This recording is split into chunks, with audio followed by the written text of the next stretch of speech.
Le damos la bienvenida en la Red 21 a Génesis Gallardo, es consejera estudiantil del Centro de Formación en Educación. Y bueno, por estas horas está muy álgido el debate en torno a la propuesta del gobierno de transformación educativa. Y quizás podríamos comenzar, por un lado, que tú le cuentes a los televidentes, lectores, en qué consiste ser consejera en el Centro de Formación en Educación y por otro lado sí comenzar a hablar de cuál es la perspectiva de los estudiantes de esta transformación educativa que impulsa el gobierno. Bienvenida. Muchas gracias por la invitación al espacio. En primer lugar, para comentar qué significa ser un consejero estudiantil, en la ANEP sabemos que hay distintos desconcentrados que tienen una gobernanza distinta que se ha modificado también en los últimos años. Previamente en la ANEP había consejos integrados por 5 consejeros, tanto para primaria como para secundaria, como también para formación en educación. Eso se modificó con la ley de urgente consideración y pasaron a ser direcciones generales. Sin embargo, el Consejo de Formación en Educación, donde se reúnen las carreras de educadores dentro de la ANEP, no modificó su gobernanza, sigue teniendo 5 consejeros. 3 son designados por Codicen y por eso nosotros les solemos decir consejeros políticos. Y luego está la representación de la consejería docente, que es electa por el orden docente, y luego está la consejería estudiantil, que es electa por el orden estudiantil en elecciones que son de carácter obligatorio para todo el estudiantado de formación en educación, y se realizan aproximadamente cada 3 años. Fue así que en la última elección del año pasado, con compañeros de la Federación de Estudiantes de Formación en Educación del Uruguay, del Centro de Estudiantes del IPA, que yo soy de ese centro en particular, y la Asociación de Estudiantes del Semipresencial, nos reunimos para conformar una lista para presentar a las elecciones, y bueno, esa fue la lista que finalmente terminó ganando y que nos terminó delegando a nosotros una gran responsabilidad, que es la de ocupar este espacio de representación estudiantil, donde para mí también es extraño y ha sido extraño acostumbrarme a la idea, pero el consejero estudiantil es una autoridad de la educación, igual que el resto de los consejeros que están presentes en el Consejo de Formación en Educación, es decir, somos parte de la gobernanza. Sin embargo, estamos en minoría en el espacio al tener en cuenta que hay 3 consejeros designados directamente por Codicen, que suelen tener una línea común y suelen también votar en bloque. Y bueno, luego estamos la consejera docente y yo, que en este momento estamos en minoría, y eso se ha reflejado mucho en las decisiones que se han tomado en el espacio y en cómo ha sido la votación. Eh, Creo que en términos generales puedo presentar la consejería así, seguramente haya muchas otras cosas que se puedan referir, pero volviendo un poco más al presente y a lo que está ocurriendo ahora,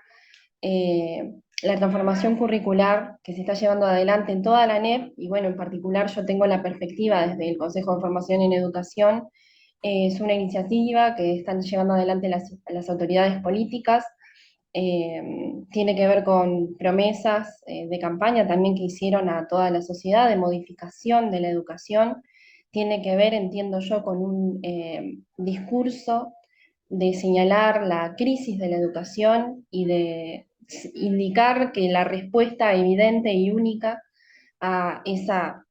llamada crisis de la educación es un cambio curricular, que es impostergable, que sí o sí debe hacerse, que es un compromiso ciudadano. eh, Sin embargo, en particular en el Consejo, siendo que el cambio curricular se quiere implementar para el año que viene, ya para 2023, durante todo el año, o sea, yo ingresé en marzo, y de marzo a junio no escuchamos absolutamente nada respecto a una transformación curricular, a la generación de planes, a que alguien dentro del Consejo estuviese trabajando en la formulación de un plan de estudios de una malla curricular. Esto cayó de un día para el otro, en el mes de junio, a fines del mes de junio, donde en una sesión se presentan los documentos para la transformación curricular con menos de 24 horas de antelación del día de la sesión donde teníamos que votar esos documentos. De hecho, el presidente asegura que él subió los documentos la tarde del día anterior, yo los conocí el mismo día de la sesión, es decir, que claramente no pude leerlos, igual que la consejera docente. Sin embargo, se pretendía su votación. Eso a mí me parece un hecho sumamente preocupante y que también refleja la forma en la que se está llevando adelante la transformación curricular, porque el Consejo de Formación en Educación no es una dirección general, se ha mantenido, y es decir que las decisiones deben tomarse por parte de todos los consejeros, más allá de las mayorías que por supuesto que hay en el espacio. Y para que todos podamos votar y todos podamos tener una posición formada, necesitamos poder acceder a los documentos para poder leerlos, para poder trabajarlos y para poder justamente tomar una postura que sea responsable y que tenga sentido. Eso fue muy difícil hacerlo bajo las condiciones que impuso el mismo presidente del Consejo, que fue presentar los documentos de un día para el otro.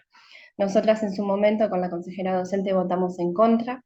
de esos documentos por forma y también por contenido, ya que llegamos a leer el contenido del documento porque se nos dio un día más para hacerlo,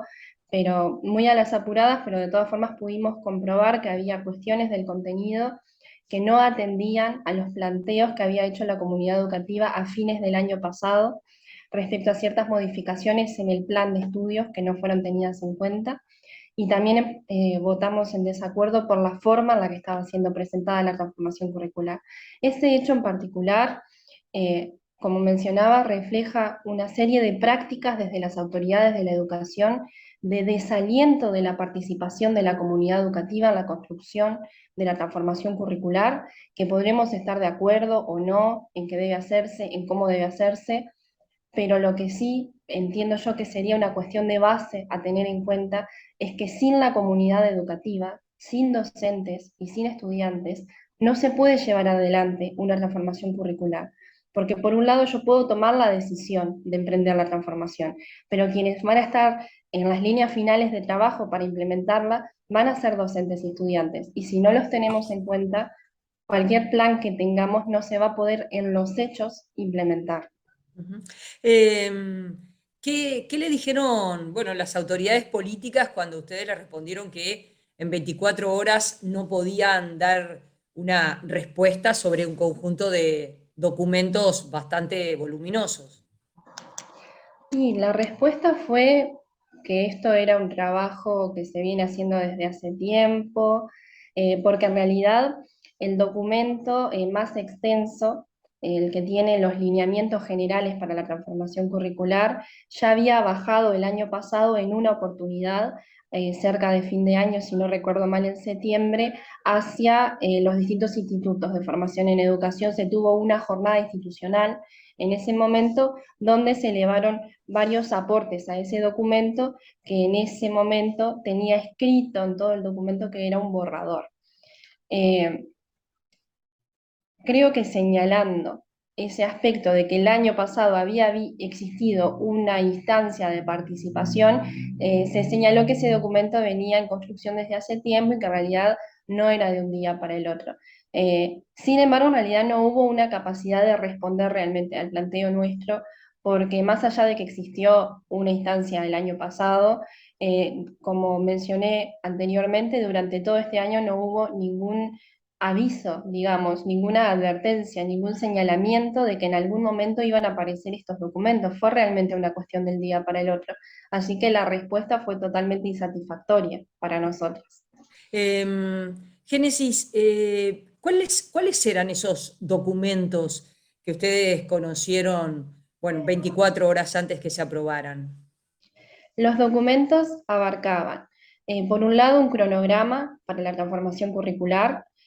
es decir, todas las instancias que ocurrirían y con quién ocurrirían esas instancias dentro del Consejo de Formación en Educación y sus distintas dependencias para llevar adelante la transformación curricular, que tenía un periodo de 2 meses y medio aproximadamente. eh,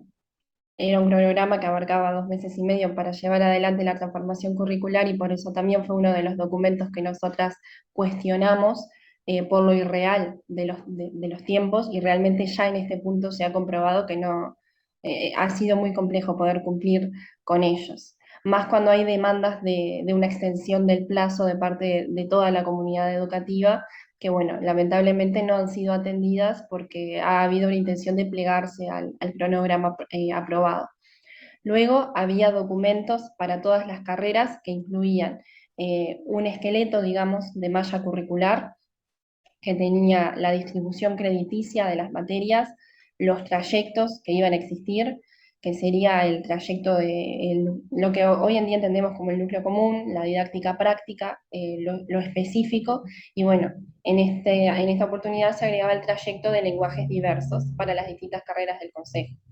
Esos documentos eran 5 documentos equivalentes a las carreras que están dentro del Consejo de Formación en Educación, que son profesorado, maestro común, maestro en primera infancia, educador social y maestro técnico. Eh, Eran mallas equivalentes a esas carreras que luego pretendían en las jornadas institucionales, que estaban incluidas dentro del cronograma, ser abordadas por la comunidad educativa, es decir, por docentes, estudiantes y también por egresados, para rellenar, digamos, esos créditos, ver con qué materias se iban a relacionar y también con qué competencias. Luego había un documento más extenso que tiene que ver con la propuesta de diseño de la currícula de formación en educación, que es el documento más extenso, que tiene cerca de 70 carillas, que da un marco a la transformación curricular, pretende esbozar una explicación y una justificación de la necesidad del cambio y también de qué cambio concretamente es el que se está proponiendo en este momento. Es decir, de alguna forma era la justificación y la explicación de los cambios concretos en la currícula que van a existir para la formación en educación e intenta dar unos lineamientos generales de cuáles serían esas transformaciones en la educación de los educadores. Ujú. Una vez que ustedes conocieron estos documentos y una vez que conocieron esos contenidos, ¿cuál es bueno, la definición que ustedes tienen? ¿Una transformación educativa debe ir por ahí? ¿Por qué sí, por qué no? Nosotros lo que hemos señalado desde el orden estudiantil en particular, y no lo he hecho, por supuesto que solo yo, sino que todos los estudiantes que han entrado en conflicto desde que tomaron conocimiento de la transformación curricular en este año, es que en primer lugar hay un cuestionamiento a la forma de la transformación curricular. Eh, que de hecho en algún momento en la mesa de negociación que tuvieron estudiantes agremiados con Codicen, o más bien mesa de diálogo, eh, el mismo presidente de la ANEP señaló que, bueno, que los estudiantes no querían discutir contenidos, sino que querían discutir solamente la forma. Y él de alguna forma, de alguna manera señalaba que eso era una carencia de parte de los estudiantes porque es como que si no tuviésemos argumentos, porque no queríamos discutir el contenido de la transformación curricular, sino que nos remitíamos solamente a cuestiones de plazos, de participación. Eh, Nosotros hacemos hincapié en la forma porque entendemos que es la base de la transformación curricular. Cómo se lleva adelante una transformación incide totalmente en el contenido y en el producto que luego se elabore. Nosotros lo que entendemos en primer lugar es que esta transformación curricular se está haciendo sin una participación real de los órdenes, sin una participación real de la comunidad educativa y que por eso está destinada a fallar, porque está destinada a que no se comprenda como mínimo o a que se esté en total desacuerdo como máximo. Entonces, el primer cuestionamiento es de forma por un tema de plazos, por un tema de cantidad de jornadas de participación y también por la inclusión de la figura de los dinamizadores, que eso fue establecido en el cronograma aprobado por el Consejo, que parte de las instancias para llevar adelante la transformación curricular incluirían esta nueva figura del dinamizador, que son personas designadas directamente por el Consejo de Formación en Educación para participar de la transformación curricular y, tal y como dice su nombre, dinamizar el proceso. Nosotros la preocupación que nos surgió en su momento y que luego se vio confirmada también es, por un lado, la falta de claridad de cuál es el rol del dinamizador en relación a la transformación curricular, porque en términos generales podemos decir, bueno, esta persona se va a encargar de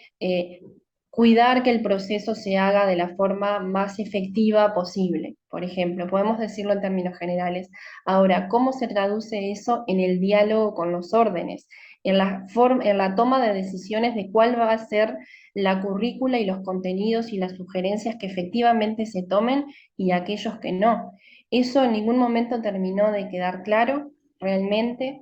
Desde el Consejo se estableció que los dinamizadores iban a trabajar junto con las comisiones nacionales de carrera en la sistematización de los aportes que iban a llegar desde las distintas instituciones tras las jornadas institucionales. Y a la hora de hacer esa síntesis había información contradictoria de parte de los dinamizadores eh, respecto a cuáles eran los lineamientos o los criterios de trabajo que ellos iban a tener en cuenta para ver cómo se reflejaba todos los aportes en la síntesis final de esos aportes a nivel nacional. Eh, y de por sí más, en términos generales, el cuestionamiento a la figura del dinamizador tiene que ver con entender que una transformación curricular no debe hacerse a toda costa, rápido y sin obstáculos, menos aún cuando algo que es percibido como un obstáculo es el hecho de la participación, y eso se vio reflejado en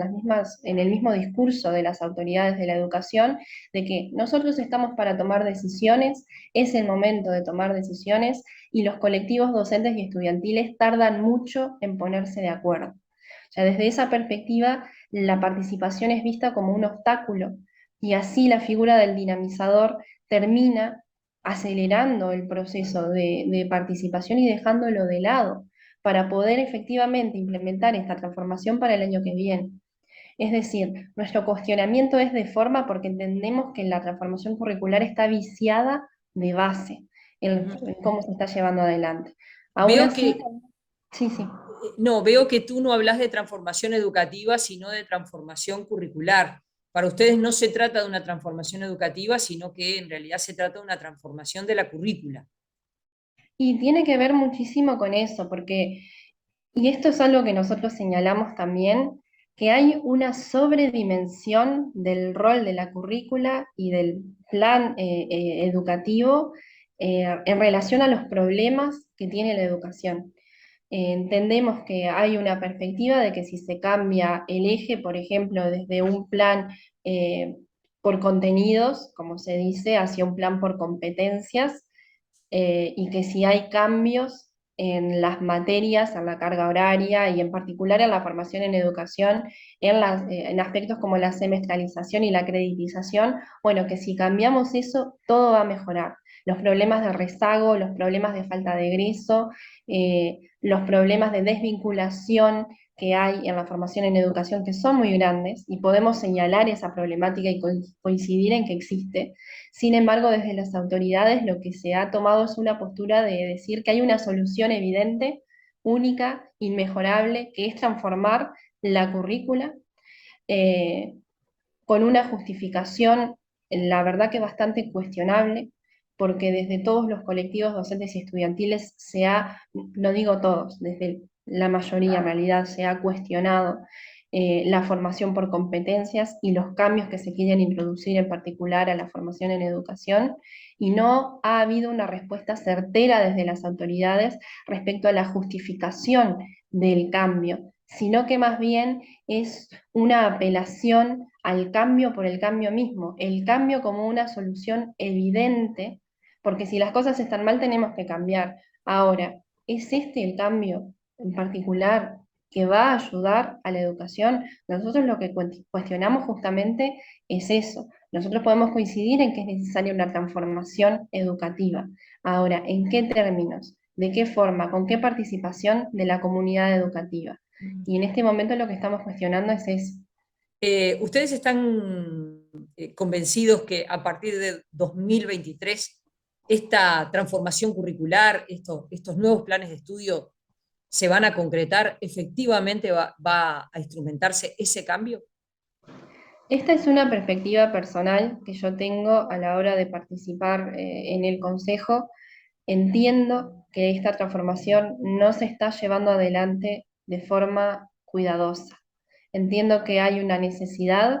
que lo definimos como tiempos político-institucionales, de implementar esta transformación para el año que viene, justamente porque es una promesa de carácter político que se hizo a la sociedad. Entonces se la quiere implementar de cualquier manera, y ese de cualquier manera implica que haya errores en la forma en la que se está generando la transformación curricular. Yo entiendo que hay una clara intención de la implementación de parte de las autoridades políticas de implementarlo para el año que viene. Ahora, en los hechos,